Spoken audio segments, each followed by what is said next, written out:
Os desafios clínicos em oncoginecologia, doutora Jurema Teles. Um prazer, aqui a gente não tem desafio nenhum, né? Então, tranquilo, tá aqui na harmonia da gente, né? Mas que bom, né? Que acho que devemos muito, queremos muito mais, né? Mas a gente começa a ter opções e possibilidade de personalizar cada vez mais o cuidado em oncogineco, né? E que venha mais controvérsias das boas, né? E chance de a gente melhorar. Dr. Vandré Carneiro, que é cirurgião oncológico, mais clínico e oncogeneticista da cidade e outras coisas mais. Ele é doutor em oncologia pelo AC Camargo e pós-doutor pela Fiocruz em cirurgia redutora de risco oncológico. É coordenador da Comissão Nacional de Oncogenética, de Cirurgia Pélvica e de Oncogineco, além de responsável pela cirurgia oncológica do IMIP, e atua como pesquisador também do Hospital do Câncer de Pernambuco, diretor do Programa de Câncer Hereditário do HCP, IMIP, Hospital Barão de Lucena, e é médico assistente da Oncologia Dom. Ana Luísa tem residência do INCA, de Mineira, e o doutorado em Medicina Integral, coordena, é responsável pelo serviço de radioterapia do IMIP, do Hospital do Câncer de Pernambuco e do Memorial Star. Penélope Melo, que é médica radiologista, especialista em pelve feminina, preceptora da residência de radiologia do IMIP, mestranda em saúde integral, quase doutoranda, referência em ultrassonografia pelve feminina numerária e no Centro Nacional de Diagnóstico, além de professora de radiologia na Uninasal. Adriana, a doutora Adriana Scavuzzi, médica ginecologista e obstetra, ela não se esquece disso, apesar de ser a nossa superintendente de assistência de saúde lá do IMIP, e com ênfase em endoscopia ginecológica e título de esteroscopia. É mestre e doutora em saúde materno integral, atua como médica na UFPE e na Prefeitura do Recife, e pesquisadora colaboradora do IMIP, e agora só vive em Angola de 15 em 15 dias, e na hora vaga vai não parar, né, ajudar aqui na questão do colo de útero, ex-vice-presidente do SOGOP, ex-conselheira do SCFM, e continua na nossa superintendente. Lívia Ribeiro, que é médica patologista da Rede DOR, formada pela UFPE, com residência em anatomia patológica pelo IMIP, fellowship na área da DASA, é membro associada do IGCS, né, e da Academia Canadense e Americana de Patologia. É do nosso board, sofredora do nosso board de oncogineco, toda segunda, né? Prazer. Andresa Laiane, doutora, que ela é médica oncologista, muito querida nossa, né? Atua como preceptora da residência de oncologia clínica do Real Português, do IMIP, do ROC, abraçou também a oncoginecologia com satisfação. E vamos chamar as nossas apresentadoras de fato. Os casos. A Marina Zazá, nossa oncologista clínica, que gosta também muito daqui e de acolá, né? Eu trouxe um caso clínico de uma colega. É um caso que eu achei bem interessante, até porque é um caso um pouco mais antigo, então a gente pode ver algumas coisas que mudaram também ao longo do tempo. É uma paciente de 66 anos, um IMC de 24, um PS1, mas com as comorbidades bem relevantes. Ela tem síndrome de Sjögren, artrite psoriática, faz uso de tocilizumab, tem uma hepatite autoimune e tem antecedentes familiares, uma história de um pai com tumor de bexiga e um irmão com tumor de mediastino aos 55 anos. Ela abriu o quadro com um episódio de ataque isquêmico transitório, né? Em setembro de 2022, começou anticoagulação oral e aí, na sequência, ela apresentou um sangramento uterino anormal, começou a investigação. Aí eu queria aproveitar para perguntar para a doutora Adriana, assim, qual é a propedêutica, né, que a gente deve fazer no cenário de uma paciente que também tem umas comorbidades diferentes, né? Então, assim, o que é que a gente teria que se preocupar nesse contexto? Bom, boa noite. Um prazer enorme estar aqui. Bom, na realidade, a gente, quando pensa em sangramento uterino anormal, a primeira coisa que vem à cabeça de um ginecologista lá no consultório é se ela está antes da menopausa ou depois da menopausa, né? São duas realidades bem diferentes. Quando a gente imagina o caso da nossa paciente, 66 anos, um sangramento uterino anormal. Sim, outra coisa que é importante é se ela está dentro do período da pós-menopausa, se ela está fazendo terapia hormonal, se não está. No climatério, a cabeça da gente já vai para se tem fatores de risco, no sentido de é uma ovuladora crônica. Então, eu acho que a primeira coisa é a gente pensar em que fase ela está. Ela estando na pós-menopausa, é sempre importante investigar. E, obviamente, que a investigação básica é com ultrassom. E aí a gente tem a espessura do eco endometrial, que é a primeira coisa que a gente avalia, obviamente, não só se ele é espesso, essa variação do tamanho desse endométrio já variou na literatura, era 3, 4, 5. A gente tem como 4 milímetros um tamanho, uma espessura, que acima disso a gente começa a se preocupar, e também a heterogeneidade desse eco endometrial. Então, é um eco endometrial fino, né, abaixo de 4 milímetros. Ele é homogêneo. Ela pode também sangrar, eu estou falando em linhas gerais, por atrofia. É uma das causas mais frequentes de sangramento. Mas, acima disso, a gente já começa a pensar que pode ser alguma coisa, ou uma lesão uniforme, ou uma hiperplasia, câncer, ou as lesões focais. Não é incomum ela sangrar por pólipo. Né? Em linhas gerais, a gente começa pensando assim. E aí essa paciente, ela fez uma ultrassom que tinha um eco endometrial espessado e prosseguiu a investigação com a ressonância de abdômen superior e pelve e uma esteroscopia, né? Na esteroscopia tinha uma hiperplasia endometrial com atipias e uma neoplasia intraepitelial. E aí a gente tem aqui as imagens, se a doutora Penélope puder comentar um pouco. Eu queria só agradecer também a vocês o convite. Essa, como a colega estava falando, né? Então, a primeira coisa que a gente faz, então, você já mostrou lá na ultrassom, a gente não mostrou a imagem, mas já na ultrassom foi visto que era não apenas um endométrio espessado, mas também com alteração do contorno do endométrio, ali uma perda de diferenciação em relação ao miométrio, então já sugeria que podia ter alguma coisa ali que estivesse realmente infiltrando, né? Então, aqui na ressonância, a gente vai ver as imagens em T2 no axial e no sagital, e a imagem da sequência de difusão, onde a gente vê que ele tem realmente um espessamento endometrial. Espessamento endometrial, um endométrio que é realmente mais heterogêneo e que na parede posterior do útero, na imagem no sagital, a gente vê realmente que ele perde ali a diferenciação com o miométrio, né, que sugere realmente ali que já tem um acometimento miometrial associado. E também da restrição à difusão é uma coisa que fala muito a favor da gente pensar realmente em malignidade. Essa imagem aí é interessante, elas são imagens também da ressonância no T2, no sagital e no axial, onde a gente consegue ver no axial que tem uma área mais cinza, né? O endométrio, ele no T2, ele tem aquele alto sinal brilhante. Então, a gente vê que tem uma área que fica um pouco mais cinzenta e irregular nas imagens axiais. Essa área cinza. Então, onde a gente está vendo aquela setinha, é onde eu estou vendo um endométrio normal, com um contorno endometrial, a linha basal do endométrio é íntegra, né? Fina, bem definida. Quando a gente chega nessa área cinza mais irregular, a gente vê que a gente vai perder essa linha exatamente na diferenciação. Então, tem uma infiltração da camada basal.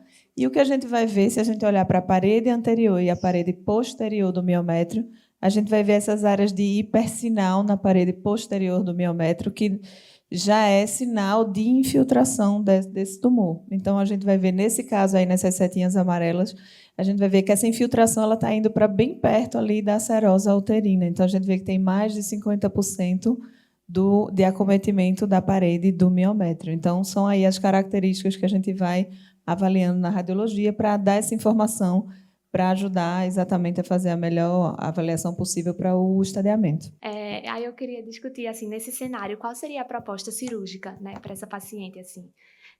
A proposta de tratamento, como é que a gente prosseguiria, porque ela tem uma biópsia de hiperplasia, né? Como é que a gente pensa dentro desse contexto? Bom, primeiro, boa noite para todos. Eu queria agradecer a todos que fazem o Oncoclass pelo convite. Eu tenho uma pergunta: se a gente criar um tumulto aqui de discórdia, a gente ganha prêmio também, ou só para o cenário da mesa anterior, não é? E Zaza, a questão é o seguinte: eu acho que tem uma discussão aí super pertinente em relação à necessidade do status patológico linfonodal, a partir do momento que a gente não tem um diagnóstico confirmatório de uma lesão invasiva. E lembrando que se a gente não faz, por exemplo, a biópsia do linfonodo sentinela nesse momento, a gente já não vai conseguir fazer no momento posterior, com a peça da esterectomia. E aí, se necessário for esse status patológico, essa paciente vai ter que ser submetida a uma linfadenectomia sistemática. E a gente sabe que a biópsia do linfonodo sentinela tem 1 trilhão de vantagens no que diz respeito à diminuição da toxicidade e da morbidade, às custas de um não comprometimento nos desfechos oncológicos, pelas evidências atuais que nós temos nesse contexto desses pacientes com primário de endométrio. Então, eu costumo fazer, sim, essa biópsia do linfonodo sentinela a partir do momento que a gente já tem essa biópsia de uma lesão pré-invasiva, chamada atualmente de lesão intraepitelial, a antiga hiperplasia complexa com atipia. E a gente entende que em 30% a 40% desses casos, essa paciente realmente vai vir com o diagnóstico da lesão invasiva. Então, apesar de não ser uma recomendação formal, existe uma grande discussão e eu particularmente acho que a biópsia do linfonodo sentinela ela deve ser incorporada a esse procedimento por tudo que eu falei anteriormente, principalmente se a gente tem disponível o verde de indocianina, né? O problema não é o verde ele é relativamente barato, o problema é a ótica para a visualização da fluorescência. A gente está buscando conseguir lá no IMIP, aproveitando até a Adriana aqui, vamos lá dar essa forcinha. A gente tentou submeter um projeto com a Ana, inclusive, para a FACEP, mas a gente não foi contemplado pelo edital. A gente chegou a pesquisar, a gente teve acesso à plataforma, uma plataforma maravilhosa, e a gente está aguardando também o desenvolvimento da plataforma de Thales, que, na verdade, eu acho que vai trazer benefícios gigantescos, que é justamente a popularização dessa tecnologia, né? É que Thales é meio enrolado, faz uns 10 anos que Thales está fazendo isso aí, e a gente não consegue colocar isso para frente. Mas, enfim, principalmente se você tem essa tecnologia, onde você, na verdade, não vai ter o uso do azul, que esse, de uma forma geral, tem até algumas morbidades associadas. A gente tem alguns pacientes que, eventualmente, diferente do verde, e a taxa de migração é muito menor, porque a discussão aí é se você fez o sentinela e não migrou. Se você vai partir já para a linfadenese sistemática, a gente está falando aqui no cenário de uma paciente que não tem um diagnóstico de lesão invasiva, né? Outra arma que a gente dificilmente usa para o estadiamento patológico no intraoperatório, que é a congelação, e aí Lívia pode falar, mas para esses casos a gente acaba que congela, porque pode ser que mude, principalmente se o sentinela não migrar. Se o sentinela migrar e a gente fizer a sentinela, a congelação ela deixa de ser uma arma importante e tem sido usado cada vez menos nesse contexto do estadiamento do primário de endométrio. Mas, para mim, a proposta seria a esterectomia com anexectomia e a biópsia do linfonodo sentinela, mesmo sem esse diagnóstico de lesão invasiva. Nesse caso, especificamente, cuja ressonância já é bastante preditora de lesão invasiva, conforme o PP colocou, aí o incentivo ainda seria maior. Se a gente não tem essa ressonância mostrando lesão invasiva, eu acho que a discussão é mais ampla. Mas o que eu acho que tem que ficar de ideia, principalmente para os cirurgiões, é que o fato de não ter lesão na ressonância sugere que realmente seja uma lesão inicial, se for invasiva, do ponto de vista de invasão miometrial, mas não tem absolutamente nenhuma associação com grau de diferenciação, por exemplo. Então, a gente costuma ter esse raciocínio, a hiperplasia complexa com atipia está mais associado a um tumor muito inicial, que seria um AG1. Hoje, não necessariamente. Ela pode ter um AG3. E esse 1AG3 vai precisar do status patológico linfonodal. Então, esse raciocínio de que, pelo fato de não ser lesão invasiva, vai ser necessariamente uma lesão inicial, a ressonância ela é uma excelente preditora de invasão miometrial, mas ela, de forma nenhuma, tem alguma associação com o grau de diferenciação que vai vir no histológico final. Então, para mim, a cirurgia para ela seria a estereco, anexia e a biópsia do linfonodo sentinela. Ela foi operada alguns anos atrás. Naquele momento, o padrão era a linfadenectomia e a gente ainda não tinha o sentinela como o padrão que é o utilizado atualmente, por tudo que eu falei anteriormente. Ótimo. E aí, no histopatológico, veio um adenocarcinoma endometrioide de endométrio, grau 2, com infiltração maior que 50% de miométrio, com 0 de 15 linfonodos, né? O lavado peritoneal negativo. E aí ela ficou estadiada como um FIGO 1B, tanto na época quanto atualmente. E aí ela também não expressa CA 125. E aí, qual seria a proposta de tratamento adjuvante, tanto para a equipe da oncologia, quanto para a equipe de radioterapia? Então, Zazá, eu percebi que você colocou esse dado de 2002 para a gente discutir sobre essa questão da evolução, né? Hoje, da análise do tratamento do câncer de endométrio. Então, nessa época, a gente só considerava ainda os padrões clínicos morfológicos, né? A gente já tinha a publicação do TCGA, mas a gente ainda não tinha a utilização na prática clínica, e até mesmo a questão da análise, né? Que agora a gente está conseguindo incorporar o poli não, né? Mas a instabilidade E o P53 a gente já tem feito hoje como rotina, mas nessa época a gente não fazia. Então, como a gente não usava isso, a gente partiu desses critérios e a gente usava o estudo do Portec ou do GOG 99, onde o Portec ele classificava os pacientes de acordo com o grau, né, grau 3, invasão miometrial profunda e acima de 60 anos. Então, ela teria aí 2 critérios, então ela teria indicação de tratamento adjuvante. E o GOG ele classifica o paciente naqueles 3 grupos etários, né, até 50, 50, 70 e acima de 70, tendo aí a mais jovem tendo que ter 3 critérios e a idosa ou a intermediária 2 e 1 critério, e ela teria os 2 critérios, já que o GOG considera grau 2 como um alto grau.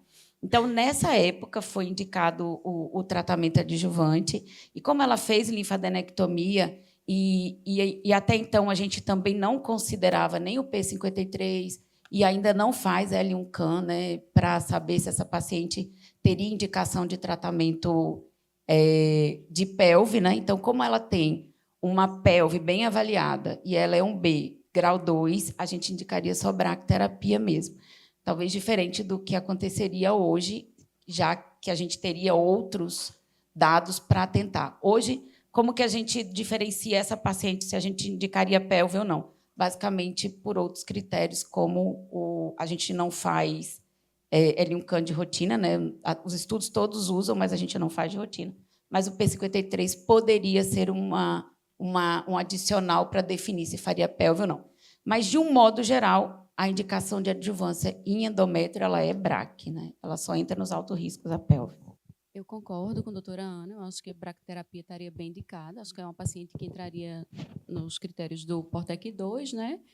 E se tivesse imunistoquímica com P53 e fosse um P53 mutado, na época, talvez, a terapia externa, como falou, porque a gente tem análise exploratória do Portec 2, de fato, mostrando que quem parece ter se beneficiado da rádio externa nesse contexto, né, seriam essas pacientes P53 mutadas. Eu não indicaria químio para paciente, é uma paciente de risco intermediário, com histologia de bom prognóstico, adenocarcinoma endometrioide, então, acho que ela estaria bem tratada com bracterapia.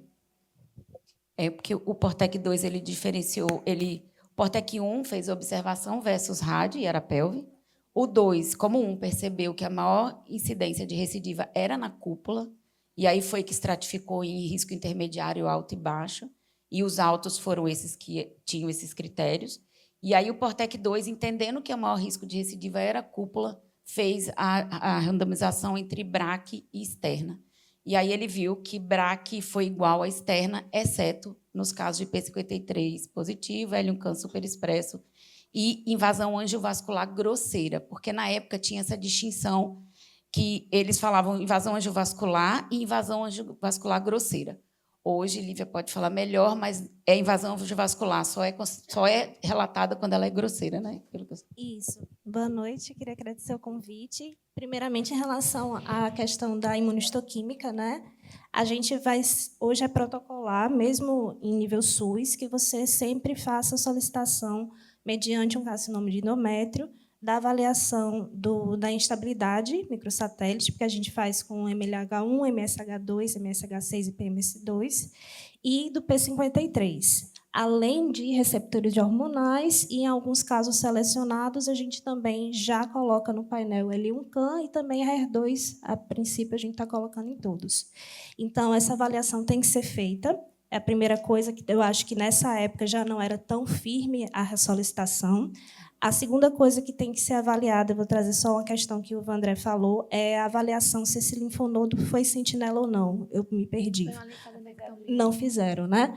Se for uma avaliação de linfonodo sentinela, esse linfonodo sentinela ele tem que conter o protocolo de ultraestadiamento linfonodal, então, que já é um adendo que a gente faz também em avaliação com níveis seriados do linfonodo e avaliação imunistoquímica com marcadores de citoqueratina, como a E1 e E3. E em relação ao P53, em relação à invasão, a gente vai quantificar a quantidade de vasos em que a gente vê êmbolos tumorais. Então, a gente tem um cutoff, mais ou menos, de 5 vasos, mas, a partir de 5 vasos, em relação a toda a área tumoral, se tiver invasão linfática com êmbolos tumorais, a gente considera uma invasão grosseira, né, nesse sentido. Então, pouquíssimos vasos ou uma invasão focal de apenas um vaso linfático com êmbolo, a gente não consideraria uma invasão vascular grosseira. Deixa eu só fazer uma observação, Claro. que eu acho que é pertinente em relação ao que Lívia colocou, só para ressaltar. Então, assim, por incrível que pareça, tirar um linfonodo é melhor do que tirar 20 linfonodos em termos de estadiamento. Então, isso é um racional que corrobora mais ainda com a indicação do sentinela. Então, é um paradoxo, porque assim, é melhor para o patologista e para o estadiamento da paciente, e a gente já tem evidência robusta suficiente para afirmar isso, que ela tenha o sentinela do que ela tenha 20 linfonodos. Um sentinela bem Então, avaliado com protocolo. O sentinela ele vai permitir que seja feito o ultra-estadiamento do que realmente importa. Então, e outra coisa que é outra vantagem da biópsia do linfonodo sentinela é justamente essa migração anômala. Então, às vezes, a gente faz uma linfadenectomia sistemática seguindo os templates anatômicos, que é onde habitualmente você vai ter a primeira drenagem, e você não tira o sentinela. Você pode ter uma drenagem para a região paraórtica, por exemplo. Então, eu faço uma linfadenectomia gigantesca, contemplando a toxicidade e a morbidade associada, e aí linfedema, linforreia, linfocélia, etc. e tal, e eu não tiro o linfonodo que realmente importa. Então, pessoal, a biópsia do linfonodo sentinela, sem sombra de dúvidas, é uma ferramenta extraordinária no contexto do estadiamento para essas pacientes com câncer de endométrio. E aí ela fez o tratamento com bracterapia e, na sequência, saiu o resultado da imunistoquímica, que mudou, inclusive, a histologia, né? Ela veio como um carcinoma seroso, por conta dessa expressão difusa de proteína 353. Ela era proficiente de enzimas de reparo, um HER2, 2 cruzes com FISH positivo e não expressava receptores hormonais. E aí, pela classificação atual, ela ficaria como um alto risco, né? Diante dessa mudança de histologia, né? Que é 2C, o estadiamento. Histologia de alto risco com mais de 50%, ela aumenta o estadiamento. 2C. Se fosse invasão superficial, ela migraria para 1C, e se fosse invasão, como é invasão profunda, 2C. Mas é ruim de qualquer jeito. Parecido com aquele caso que estava no grupo do MIP hoje. Exato. Ela muda. Você sabe por que pediu, recidivou, ou por que... Eu acho que foi demora para sair, porque o laudo era do BAC, eu acho. Eu acho que foi a questão de delay para sair o resultado da imunistoquímica mesmo, porque foi pouco tempo depois de terminar o tratamento que saiu esse resultado. É porque, nessa época, a gente, apesar de já estar discutindo muito o perfil molecular, a gente ainda não estava autorizado a usar o perfil molecular como opção de tratamento e só prognóstica, né? Então, como ele era só prognóstico, a gente seguia o tratamento, até porque a gente tem o tempo de adjuvância. E hoje não, né? Hoje a gente já entende que é avaliação prognóstica e de decisão terapêutica, né? E aí, no final, assim, foi uma paciente que foi subtratada, né? E precocemente ela recidivou com um sangramento vaginal, fez um PET que mostrou essa recidiva sistêmica, né? Tinha uma recidiva pélvica, pulmonar, uma lesão pequena no osso. E aí ela começou uma primeira linha paliativa com carboplatina, paclitaxel e trastuzumab, né? Ela tinha essa expressão de HER2. E aí eu queria que discutisse um pouco, assim, essa escolha da primeira linha, se fosse hoje, se seria semelhante, como é que pensaria mais esse sequenciamento? Acho que sou eu. Então, era um paciente com câncer de endométrio recidivado, né? Hoje, a gente tem pelo menos 3 aprovações nesse contexto de doença recidivada ou metastática, upfront, ou estadio 3 operado com doença residual, incluso em alguns estudos, né? A gente tem pelo menos 3 aprovações nesse cenário de associação de químio com imunoterapia. Nenhum deles tem ganho em sobrevida global para a população proficiente, e essa paciente era proficiente, e ela tinha um outro alvo, que eu acho que era a via mais importante dela, que era a via do HER2. A gente tem um estudo de fase 2, especificamente para essa população serosa, HER2 positivo, mostrando ganho em sobrevida global, incluindo o estadio 3, 4 e doença recorrente, né? Então, eu acho que está bem aplicado, seria minha escolha também. Uma outra consideração, essa paciente tinha artrite psoriásica e hepatite autoimune, né? Então, Não seria contraindicação absoluta a utilização de imunoterapia para essa paciente, porém, é aquela paciente que a gente espera ter um risco maior de flare, era uma paciente que precisaria ser mais seguida de perto e, de fato, está com essas doenças autoimunes compensadas. Além disso, uma coisa que ela tinha a favor era o uso do tocilizumab, que é um antagonista da interleucina 6, e a gente já tem dados mostrando que ele pode ter um efeito sinérgico com o inibidor do checkpoint imunológico, né, com melhor atividade antitumoral. Então, de fato, químio com imuno não seria uma contraindicação absoluta para essa paciente com doença autoimune, desde que a doença autoimune estivesse compensada, ela seguindo de perto. Anti-PD1 e anti-PDL1 tem menos chance de efeitos imunomediados, né, mais graves do que o anti-CTLA-4, então a gente ficaria um pouquinho mais seguro, e o uso do tocilizumab junto seria uma boa, que era o que ela usava, porém não seria minha escolha para esse caso pelo fato dela ser proficiente. A gente sabe que para os pacientes proficientes essa combinação oferece ganho de sobrevida livre de progressão, mas não tem ganho de sobrevida global. E o estudo com trastuzumab sim teve ganho de sobrevida global nessa população HER2 positiva, então seria minha escolha. Ela tolerou de forma difícil, principalmente o paclitaxel, então ela teve que suspender por conta de alguns sintomas neurológicos, fez uma investigação que viu uma ressonância sem lesões, ela viu uma polineuropatia moderada, e aí ela manteve por um tempo a carboplatina com trastuzumab, com uma boa resposta nas tomografias, e ficou com a manutenção só com trastuzumab. E aí depois ela progrediu para com sangramento vaginal, com tosse, progrediu doença. Na ressonância foi visto um depósito na cúpula vaginal, né? E na tomografia alguns nódulos pulmonares. Aí, mais uma vez, uma ressonância da pelve nos cortes sagitais, dessa vez no T2, e a outra imagem no tempo pós-contraste. O que chama a atenção é exatamente essa imagem que está aí, bem coladinha no fundo da cúpula vaginal, que é bem parecida com aquela que a gente viu já hoje no câncer de colo de útero, como a doutora Ana Luísa falou, vai ser a recidiva mais comum local, né, na cúpula vaginal. Aí foi optado por fazer radioterapia, e aí ela iniciou uma segunda linha de tratamento sistêmico, dessa vez com imunoterapia e lenvatinib. Ela fez 4 ciclos e progrediu em sistema nervoso central. Surgiu uma lesão e uma lesão no tórax, progrediu no tórax também. Foi optado. Essa é a lesão dela. E aí a ressonância de crânio, né? Nas imagens pós-contraste, tanto no axial quanto no sagital, onde, nesse caso, aí uma lesão que ela é hipervascular, tipicamente, a maioria dos casos, embora seja raro, né, um evento relativamente raro no câncer de endométrio, a metástase cerebral, mas ela costuma ter esse aspecto que é hipervascular, então a gente tem um realce importante da área sólida. Essas áreas que estão mais escuras, que são as áreas sem realce, são áreas císticas da lesão. E aí ela fez radiocirurgia dessas 2 lesões, e aí, nesse contexto, ela fez uma terceira linha com trastuzumab e deruxtecan, né? Depois de um ciclo, ela internou por dispneia. Todo mundo pensou em pneumonite, né, por conta da toxicidade da medicação, né, do trastuzumab e deruxtecan, que hoje está aprovado para a segunda linha de tratamento nesse cenário. Mas, na verdade, ela tinha TEP, né, talvez essa doença autoimune tenha contribuído para isso, e tinha um teste de influenza positivo. E aí foi um internamento com várias complicações que acabou resultando em óbito em maio de 2024. Carol, o que é que você faria diferente do começo? Se fosse, você tinha feito o que para ela no começo?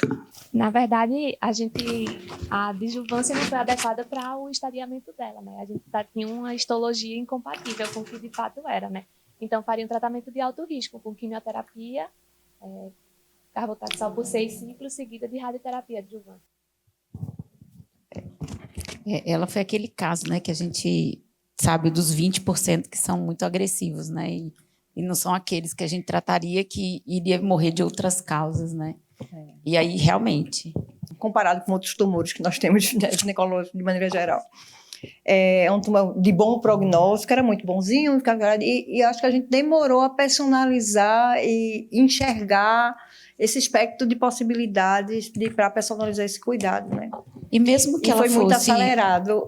um B, grau 2, se ela tivesse, na época, não fosse seroso, mas se ela tivesse o P53 positivo, assim, talvez, na época, ela tinha mais fatores, né? Invasão vascular grosseira, P53 positivo, ela tinha tudo, talvez, até hoje, para receber, a gente entendendo esse pior prognóstico dessa paciente, a radioterapia pélvica, né? Que talvez fosse. Mas ela, num primeiro momento, ela recidivou linfonodal, ela já recidivou tudo junto, né? Ela foi Mas o seroso, a gente já faria, se a gente soubesse que era seroso, independente do resto, a gente já teria feito tudo para ela, né? E assim, mudava o estadiamento para 2C, porque a gente viu que era um P53, mas se a gente tivesse acesso ao poli, ela voltaria para um A polimutado. Então, ou seja, conhecer o perfil molecular faz total diferença em como Até a gente trata. Tudo, e a gente avançou muito, mas ainda não chegou lá, onde a gente queria chegar, né? No próximo congresso teremos novidades,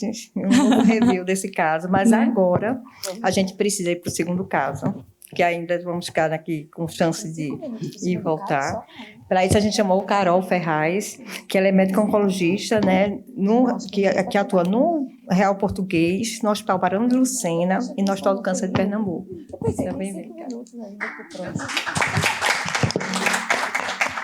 Boa noite. Gostaria de agradecer à equipe organizadora do OncoClass pela oportunidade de estar aqui com esse grupo de peso, podendo discutir esse caso, que tem sido um desafio da minha prática no consultório.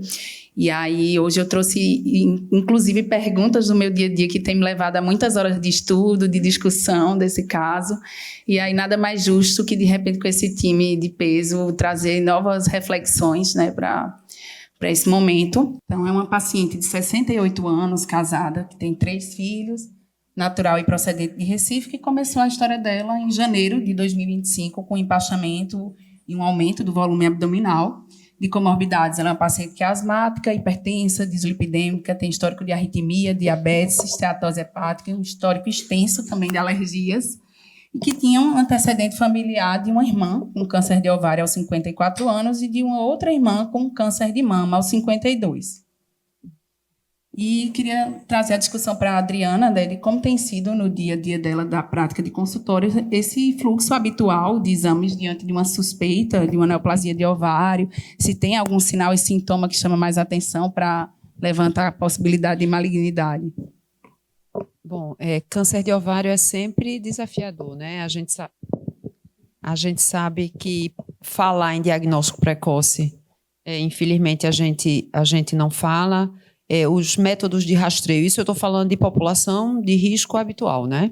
A gente não tem um método para fazer um rastreio de diagnóstico precoce, não adianta ultrassom a cada ano para que a gente pegue uma fase inicial, mas a gente tem uma população, sim, que a gente pensa de modo diferente, né? Essa paciente tem duas parentes de primeiro grau, se não me engano, irmãs, né? Uma irmã que câncer de mama e câncer de ovário. De um modo geral, quando a gente pensa em fator de risco, tudo que leva a uma ovulação crônica repetida é uma lesão, fator de risco para você ter câncer de ovário. Então, um paciente que nunca engravidou, já fez muitas induções, do mesmo jeito que o que bloqueia é fator de proteção. Então, usou anticoncepcional por muito tempo, a gente sabe que é fator de proteção.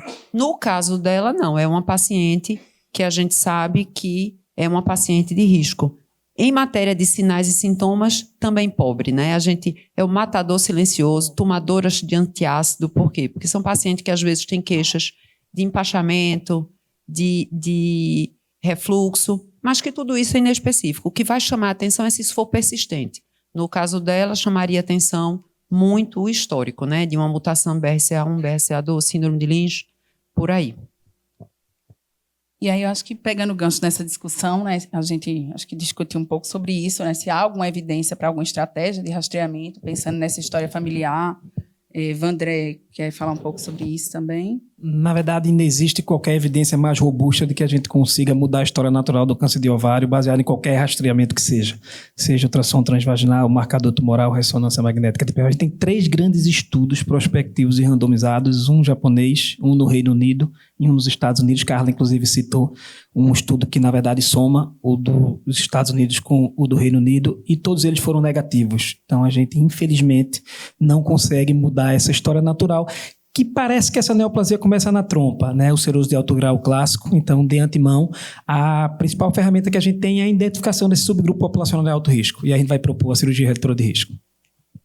E aí essa paciente realizou um CA-125, que na ocasião era 4.265, tinha uma ressonância que mostrava uma massa anexial à direita, media aproximadamente 8,5 por 6,2, com acidovolumose e espessamento peritoneal difuso, e foi indicada uma videolaparoscopia diagnóstica, que confirmou um diagnóstico de adenocarcinoma seroso de alto grau de ovário, que na ocasião tinha um IDP de 16. E fica o questionamento, né, se a gente tinha algum espaço para uma cirurgia upfront, se nesse momento realmente a terapia neoadjuvante seria o melhor caminho. Andresa, Vandré. Então, a gente sabe que para câncer de ovário, a citorredução completa é um fator determinante de prognóstico. E até agora a gente não tem evidência robusta que diga para a gente que é melhor operar upfront ou que quimio neoadjuvante com citorredução de intervalo é melhor. Os estudos de neoadjuvância versus cirurgia upfront não mostraram superioridade da neoadjuvância. O que eles mostram para a gente é que fazer neoadjuvância reduz mortalidade perioperatória e aumenta a taxa de citorredução, né? Recentemente, a gente teve a apresentação de mais um desses estudos, que foi o TRUST, que mostrou ganho sobre a vida livre de progressão, mas o ganho sobre a vida global não foi estatisticamente significativo e reforçou mais esse dado que a gente tinha, que a quimio neoadjuvante reduz mortalidade e aumenta a taxa de citorredução, mas não altera a sobrevida global. E o que vale é um cirurgião experiente e habilidoso para operar bem essa paciente, porque citorredução completa é determinante de sobrevida. Mas o que a gente tem, na verdade, é essa evidência de não inferioridade mesmo. Mas, assim, cabe um dado interessante, né? Quando a gente vai para a análise de subgrupo, o grupo que sempre vai muito melhor é esse que foi operado de forma upfront e com ressecção completa. Tá? De forma nenhuma, isso tira a evidência que é o que a gente tem. Mas, de antemão, o que a gente costuma fazer na prática clínica, se você está diante, por exemplo, de uma paciente jovem, sem uma performance, sem uma comorbidade maior, com excelente PS, com pouca doença peritoneal, eu particularmente acho que a citocirurgia upfront é ideal. Você está diante de uma paciente idosa com PS limítrofe que não vai aguentar uma cirurgia com ressecção multivisceral às custas de uma citorredução completa, essa vai para tratamento sistêmico. O grande problema é que a imensa maioria da nossa população vai estar nesse meio aí. Então, o que a gente faz realmente é individualizar. E o que a gente viu em todos esses estudos é realmente a diminuição dessa morbidade, para que a gente consiga a citorredução completa. Porque eu acho que o que tem que ficar de mensagem em termos de cirurgia para câncer de ovário é, ainda hoje, inclusive, independente de qualquer avaliação molecular ou de qualquer subtipo específico, a citorredução completa, sem sombra de dúvidas, é o que deve ser buscado para essas pacientes. E aí foi o que a gente escolheu, né, para esse caso. Ela fez o padrão de carboplatina com paclitaxel, fez 6 ciclos, em combinação com o cirurgião assistente, e a evolução do CA-125 ficou um pouquinho desconfigurada, mas o período que ela iniciou a quimioterapia, ela estava com um marcador já de 6.721. Depois de 30 dias, esse marcador caiu para 1.000, com 60 dias foi para 825, com 90 dias estava em torno de 527. E aí, no score de Kelly, que a gente usa para avaliar esse comportamento do CA-125, foi calculado no 0,85, que é um score considerado desfavorável, né? Acima de 1, normalmente, ele caracteriza como um score de melhor resposta à platina, né? Mas, ainda assim, a gente observou uma queda sustentada ao longo da neoadjuvância desse CA-125. E essa curva de CA-125 tranquilizaria vocês nesse momento? Vocês esperariam isso mesmo na prática? Quer comentar alguma coisa a respeito? Acho que o Kelly já falou por si só, né? E aí, enfim, a gente fez imagens com esse comportamento desse marcador. Tinha uma tomografia de abdômen que ainda mostrava uma densificação, mas mostrava ausência de líquido livre, não tinha linfonodomegalias, clinicamente vinha apresentando melhora das queixas do primeiro momento, do diagnóstico. E, enfim, discutimos e enviamos ela para uma nova videolaparoscopia. No inventário da cavidade foram feitas múltiplas biópsias e, para nossa surpresa, havia acontecido uma progressão dessa carcinomatose peritoneal, que nesse momento tinha um IDP de 24. E aí a gente estava diante de uma progressão precoce desse tratamento, sugerindo platino sensível, platino resistente, esse conceito, Andresa, para a gente, como ele é hoje, né, na oncologia. Então, é uma paciente que progrediu em vigência de platina, né? Uma paciente platina refratária. Na verdade, uma paciente que mostrou uma evolução muito ruim, é aquela paciente que precisou de 6 ciclos para se avaliar uma citorredução, né? Não é aquela paciente padrão em que se consegue uma citorredução de intervalo. A gente sabe que quanto mais ciclos adiante a gente segue, mais chance tem dados mostrando maior risco de platina-refratariedade, né? Mas é uma paciente com um prognóstico que a doença já mostra um prognóstico ruim aí desde o início. Essa evolução dela vem muito ruim, realmente. Foi o momento que começou a dor de cabeça, né? E aí, enfim, realizariam mais algum exame para definir conduta nesse momento? Achariam suficiente o que a gente já tem? Na verdade, desde o primeiro momento, é o padrão, né, a gente fazer a investigação genética, tanto painel germinativo quanto somático dessas pacientes, né? Toda paciente tem já definido que toda paciente com câncer epitelial de ovário, ela deve ser submetida a uma testagem germinativa com um painel genético que avalie pelo menos BRCA1 e 2, né? Eu acho que o Ivandré pode falar melhor sobre isso. E no contexto de guiar a terapia, e isso vai ter importância como determinante não só para a terapia dessa paciente, mas também implicação familiar. É uma paciente que tinha uma irmã com câncer de ovário e uma outra irmã com câncer de mama. Talvez, se uma dessas irmãs que tivesse tido câncer antes tivessem sido testadas, a gente tivesse conseguido mudar a história natural dessa família, né, com cirurgias redutoras de risco, com acompanhamento mais próximo. Mas chegamos no estágio em que a terceira irmã já teve câncer. Então, essa paciente, ela precisaria ir para aconselhamento genético e fazer testagem germinativa, e deveríamos pedir também, já desde o início, um painel que avaliasse alteração na via de recombinação homóloga. Um painel HRD, a gente sabe que 50% das pacientes com câncer seroso de ovário, elas vão ter a alteração na via de recombinação homóloga, e isso nos guia nossa conduta terapêutica, né, para o tratamento de manutenção na primeira linha. Eu vou tentar ser rápido, mas isso que a Andresa levantou é fundamental. Então, às vezes, quem está lá na frente do paciente, ele está muito mais preocupado com o planejamento terapêutico, que tem que estar mesmo. Mas, hoje em dia, a recomendação é o rastreio universal, tá? O painel multigênico contemplando genes de moderada e alta penetrância para mama e ovário, atualmente é o padrão ouro. Mas, para esses pacientes serosos de alto grau e endometriose de alto grau, a partir do estadiamento clínico TRIS, baseado no PAOLA, isso se consegue fazer pela indústria. O ideal é que você faça na biópsia inicial, tá? Então, desde lá do começo, até porque a indicação é de manutenção. Mas o que a gente tem feito na prática, pela indisponibilidade da testagem pelo SUS, é que a partir do momento que a gente identifica a mutação somática no painel da indústria, para eu testar o paciente para a mutação germinativa, é uma testagem muito mais barata e acessível. Então, assim, a gente fala em torno de 2.000, 3.000 para o painel, que é a técnica do NGS clássica. Para essa pesquisa, eu posso usar uma técnica chamada técnica de Sanger, e a gente tem, inclusive, um protocolo, isso foi meu pós-doutorado, e com R$250 a gente consegue fazer a testagem germinativa dessa paciente que tem a mutação somática, e se eu identifico que existe o diagnóstico da predisposição na família, eu testo os familiares.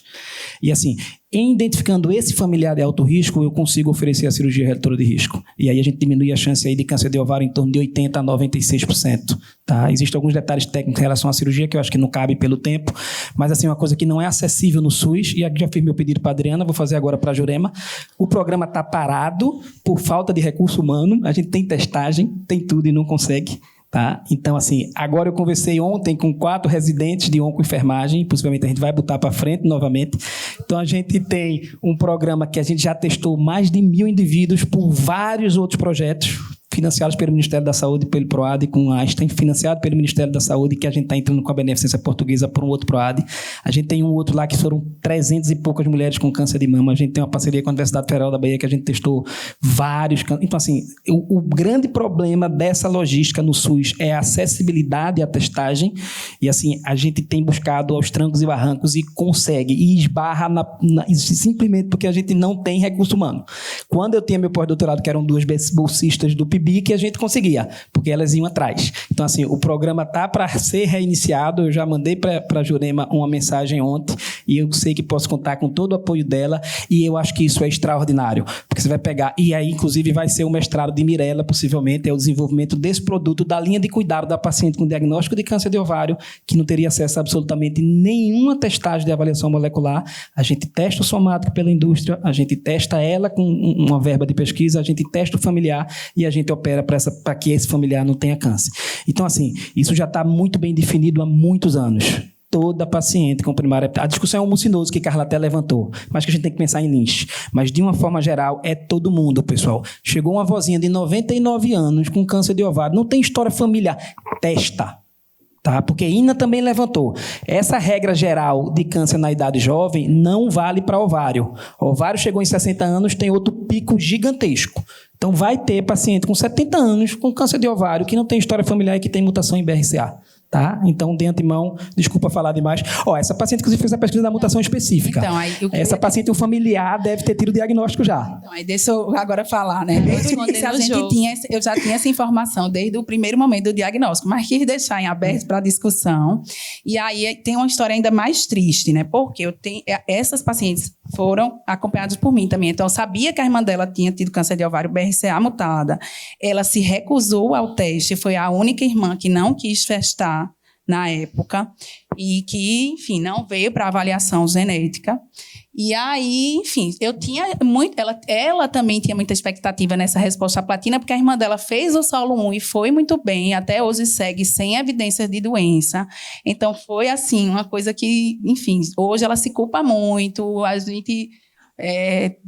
discute muito sobre assim, essa decepção que a gente teve com o tratamento à platina e como a gente não esperava por isso, né? E aí, enfim, desconfigurou, mas ela tem uma mutação em BRCA1. Eu dividi até com o Inaceli essa discussão, e ela vai falar um pouquinho mais quando a gente for discutir um trial a respeito, né, de como tem sido explorado, né, essa resposta ao IPARP, dependendo do tipo de mutação de BRCA1 e 2, né?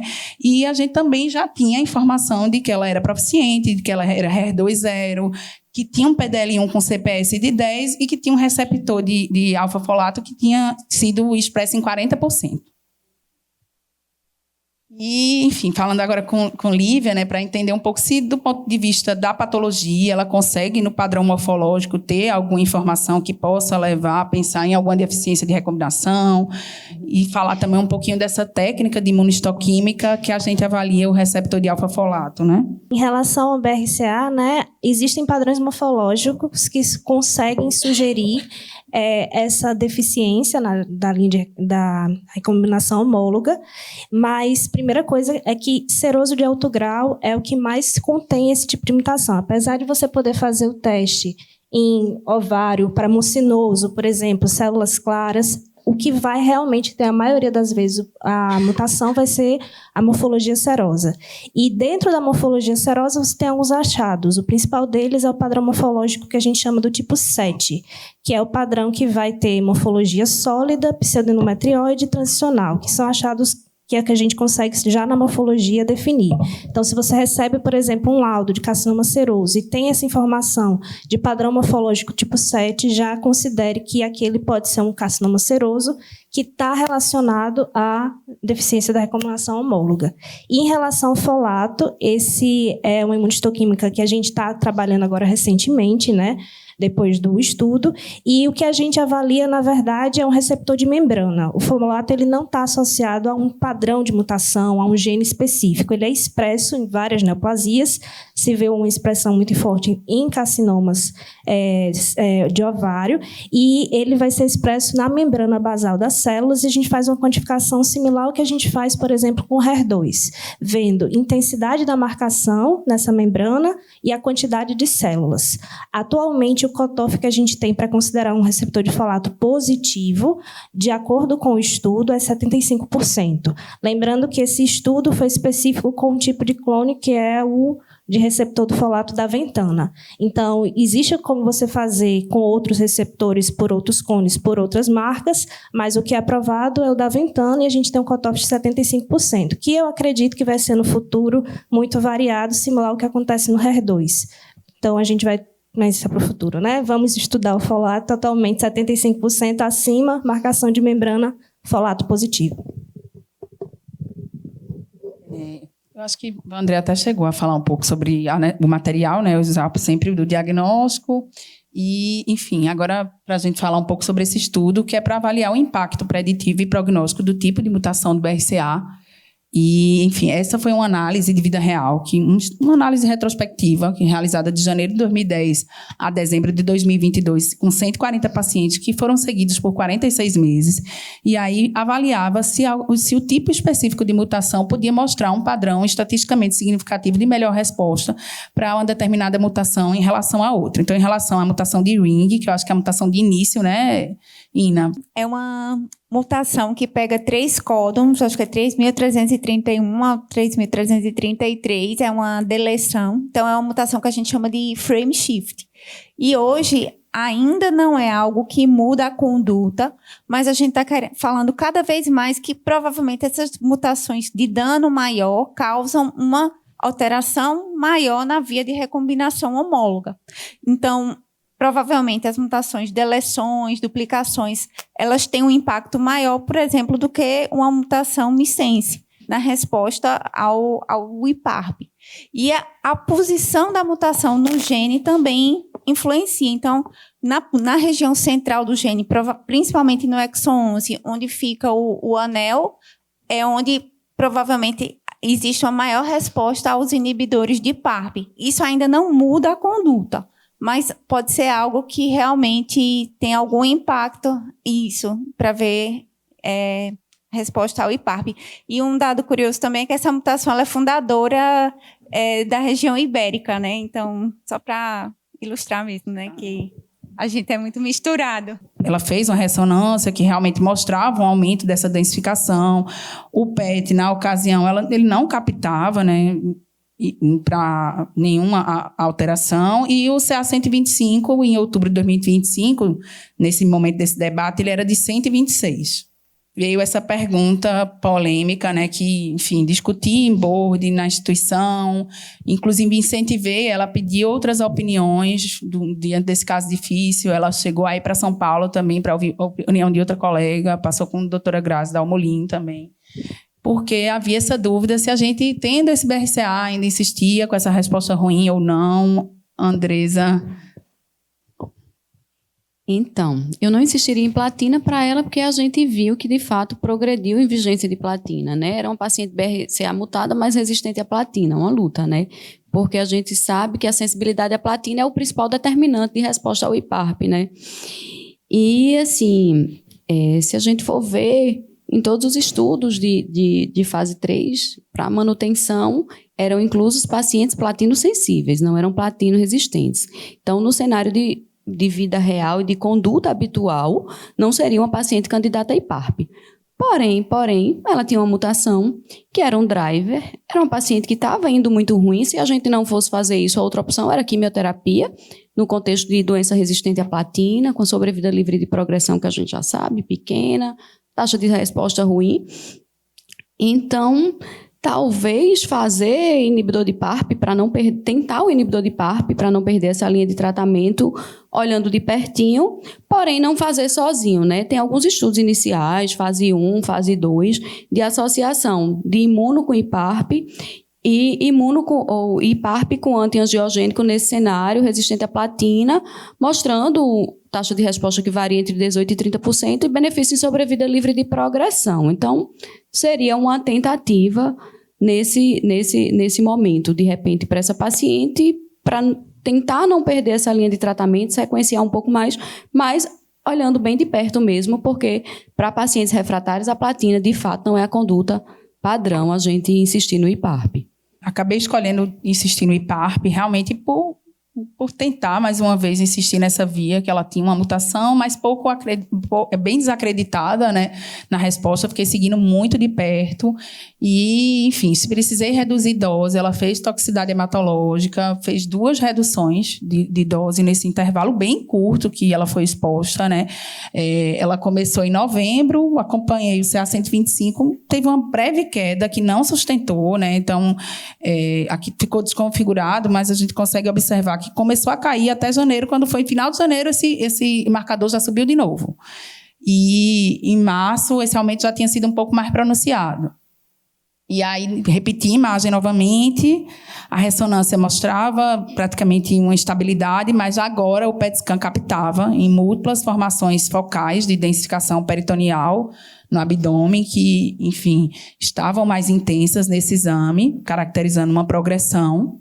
E, enfim, cheguei novamente no dilema de o que é que eu iria fazer para ela, qual seria a minha conduta, tendo em vista o histórico, o painel molecular. Eu acho que fez a tentativa, né, do IPARP com antiangiogênico.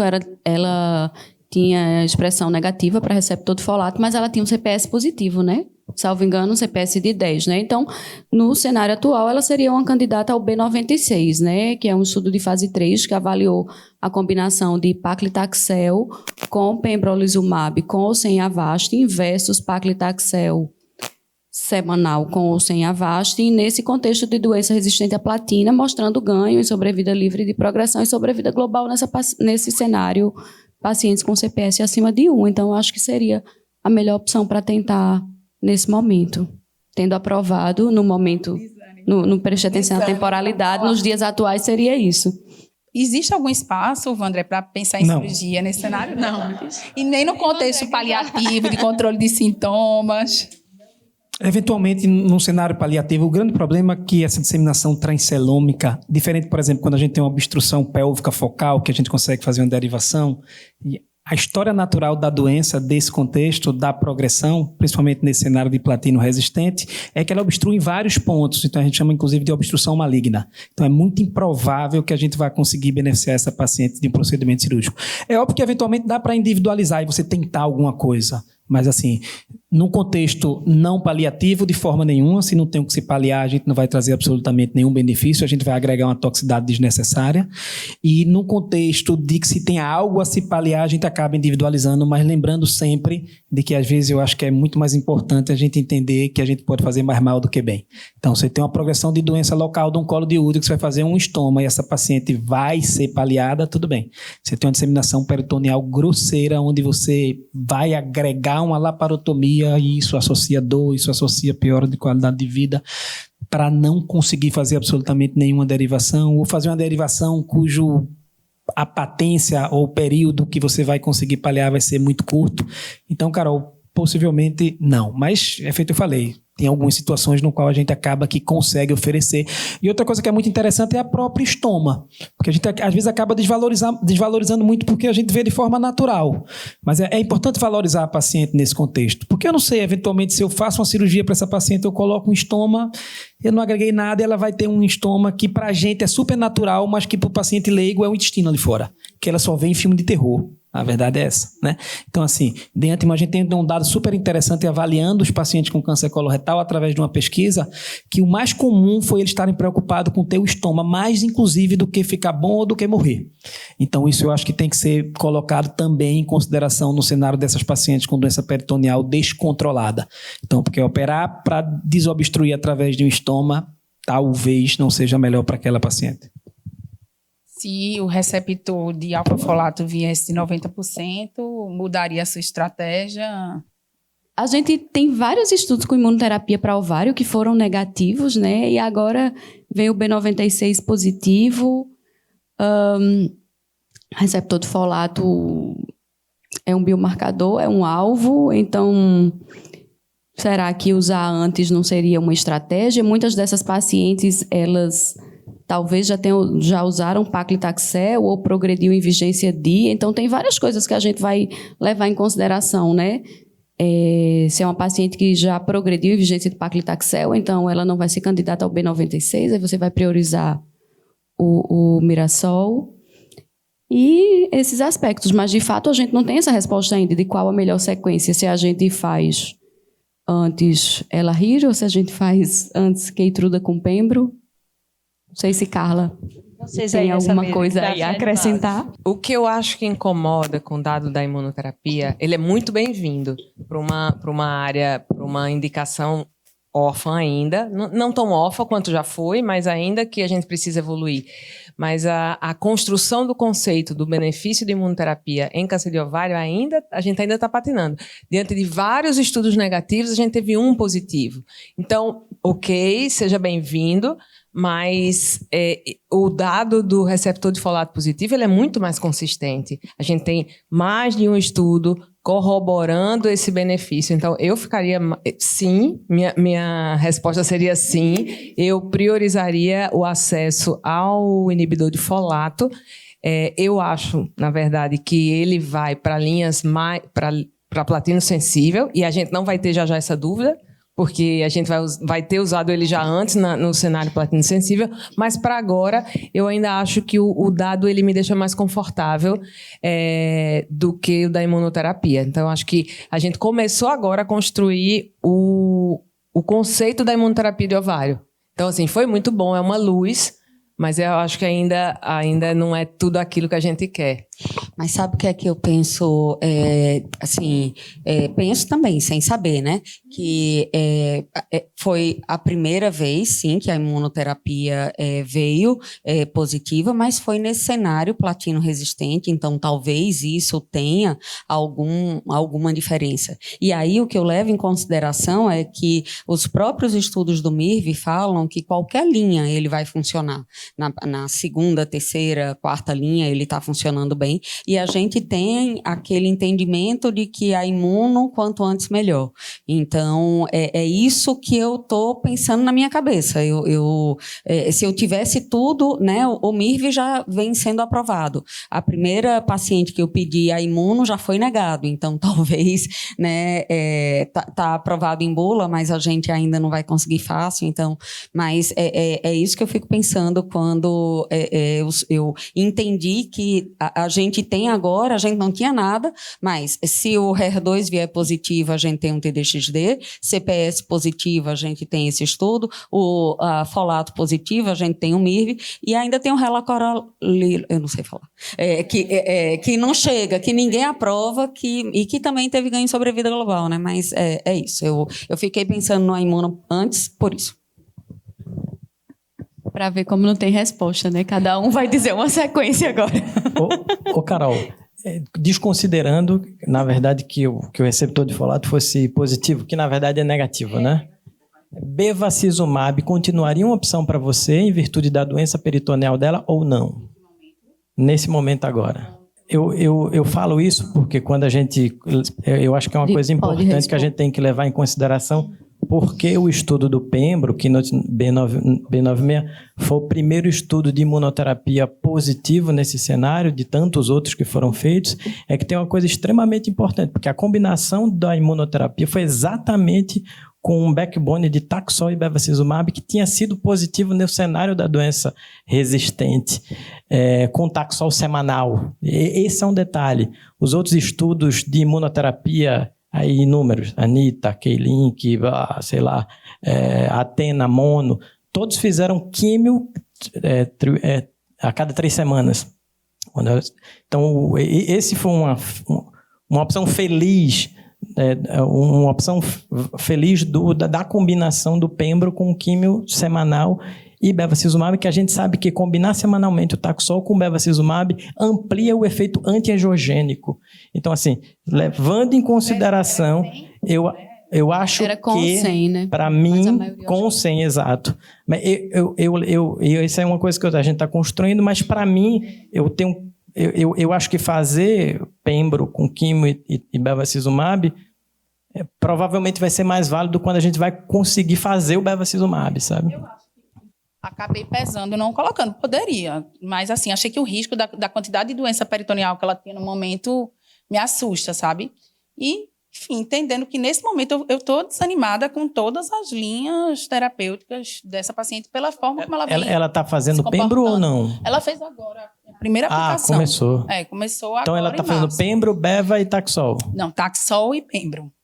Ela fez o beva com a Laparibe. Ah, Não entendi. Você continuei, não colocou o bevacizumab agora. Nesse não. Entendi. É porque tinha COIN 100 e eu achei que ela estava com muita doença peritoneal agora. Aí você quis E aí, por omitir questão o de risco, eu bevacizumab. achei melhor tirar o beva, mas para, assim, poderia até ter mantido, mas achei, com a quantidade de doença peritoneal que ela estava, um pouco mais preocupante. Ok. Negativo, a diferença não é tão grande. Eu me surpreendi com essa aprovação no PDL1 positivo. Porque se você olhar... também tem diferença. É porque eu acho que o desenho estatístico tinha alguma coisa relacionada a isso. Mas, assim, eu achei que ia vir para todo mundo, porque o PDL1 não sei se vai ser um bom biomarcador nesse cenário, não. Ela estava fazendo olaparib com beva e progrediu em vigência de...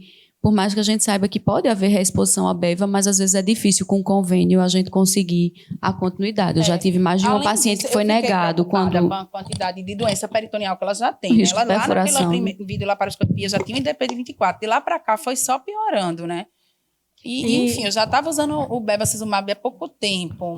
Enfim, eu hoje estou fazendo, ela tem esse CPS de 10, né? Enfim, acaba que o paciente chega esse conhecimento para ele, né? Mas eu confesso que é um paciente que eu tenho ficado desanimada a cada linha que eu começo, né? Para ela. Mas a discussão está muito boa, mas a gente precisa encerrar. Mas primeiro, antes de tudo, para não perder o costume, a gente tem que perguntar, eu e Vandré, e a Hiperpec, Thales? Se você pensou em algum momento que ela podia ajudar? Tem um estudinho antigo também, acho que é um estudo grego, né?